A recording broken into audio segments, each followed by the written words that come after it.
गोदी मीडिया का एक एंकर रोज दंगाई मानसिकता फैलाता है, उसके खिलाफ कोई कार्रवाई नहीं हुई और उस तरह के एंकरों से किसी को देशद्रोही बना दिया जाता है, उस पर राज्य व्यवस्था और न्याय व्यवस्था उसे लेकर इतना क्रूर हो जाती है, कोई दया भी नहीं दिखाती है, उसका प्रदर्शन नहीं करती है। हमारे तमाम न्यूज चैनलों के एंकरों ने बुलंदशहर के मामले में क्या हाल किया आप सभी ने देखा होगा। वो कल्पना कर लेते हैं कि मूर्तियां जिन्होंने खंडित की वो किस समुदाय के हों, वो रिपोर्टिंग अब नहीं करते हैं। इसी तरह से उन्होंने उमर खालिद के बारे में कल्पना कर ली और उसे वास्तविकता में बदल दिया। ये तो गनीमत है कि वहां की पुलिस डिपार्टमेंट को ये बात समझ में आ गई कि कुछ खतरनाक चीजें हैं। वो अपराधी पकड़े गए और उनके धर्म का नाम का धर्म कुछ और निकल आया। नहीं तो पता नहीं वो एंकर उस घटना के बहाने इस समाज में कितनी जहर और कितना आग फैला दिया होता।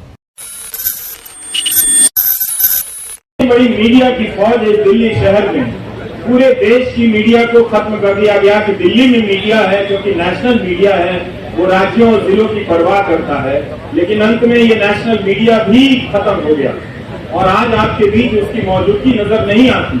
कोई हाथ उठाकर नहीं कह सकता कि हाँ वो यहाँ पर खड़ा है, उसके चैनल पर उसका लाइव प्रसारण हो रहा है। अगर कोई ऐसा है तो उसके लिए ताली बजा दीजिएगा, नहीं तो आप सब अपनी निष्ठा और अपने कर्तव्य निष्ठा के प्रति पूरी ताली बजा दीजिए। आपके लिए तो कोई आएगा नहीं। इस ग्रुप में आप लोगों ने इतनी मेहनत की है, बहुत बहुत शुक्रिया कि हम सब ने आज उमर खालिद को याद किया है।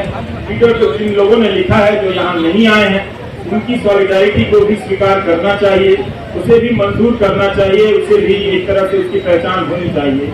कैसे तमाम अनजान लोगों के जरिए भी ये बात दुनिया तक फैलती है कि एक नौजवान लड़के को जिसकी पीएचडी, चार्जशीट से पहले अदालतें उसकी पीएचडी पढ़ लें तो उसके बारे में नजरिया बदल सकता है। लोग देख सकते हैं कि वो एक छात्र के रूप में कैसा रहा हो।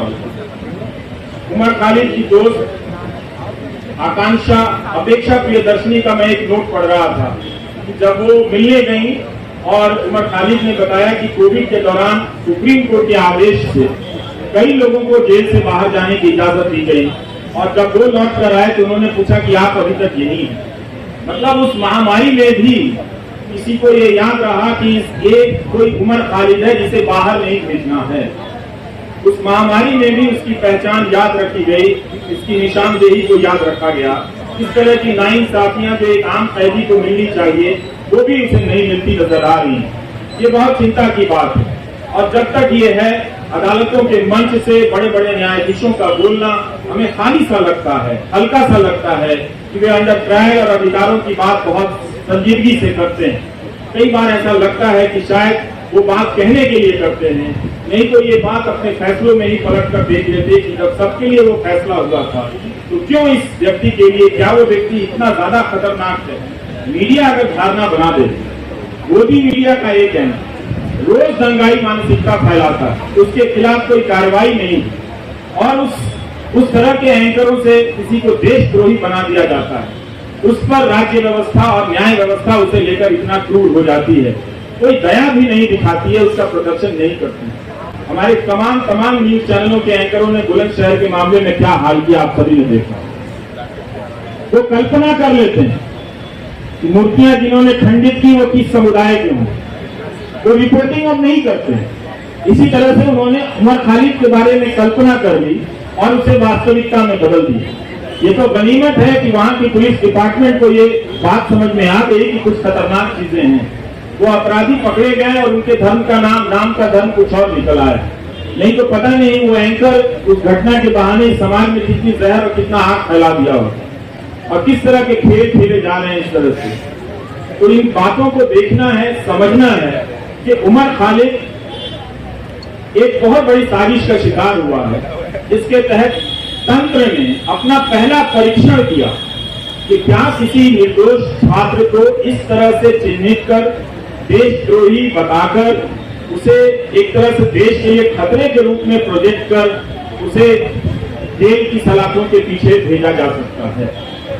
और ये उनका परीक्षण उमर खालिद के मामले को देखकर या भीमा कोरेगांव के केस को देखकर लगता है कि सफल हुआ। सत्ता ने लोक लाज की परवाह भी छोड़ दी। स्टेन स्वामी के निधन के बाद भी उसे कोई फर्क नहीं पड़ा। किसी बात का कोई फर्क नहीं पड़ रहा। यही आज की सरकार का उसकी समझ है या उसकी पहचान है। हम सबको ये नोट करने की बहुत जरूरत है। उन एंकरों को कुछ नहीं होता जो दिन रात दंगा फैलाते, दिन रात अनाप शनाप दूसरे समुदाय के बारे में कहते हैं।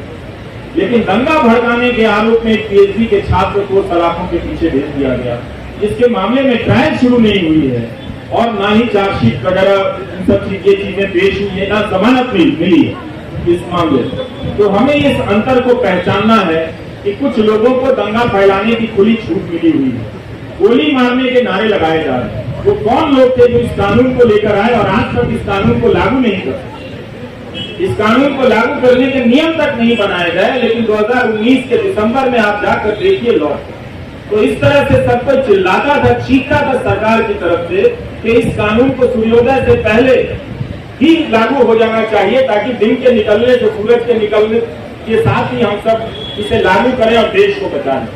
मगर अब उस कानून का नाम वो उन इलाकों में ही जाकर नहीं लेते। अब उस कानून का खौफ मणिपुर में भी पैदा हो गया। वहां भी क्योंकि जनजाति के लोग इस बात से चिंतित हैं, घबराए हुए हैं कि क्या कहीं ऐसा होगा कि हमें भी एनआरसी की यातनाओं से गुजरना हो।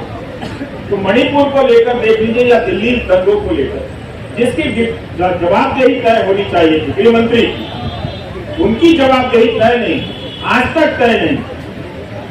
गोली मारने के जो नारे लगा रहे थे उनका मंत्रिमंडल में प्रमोशन हो जाता है।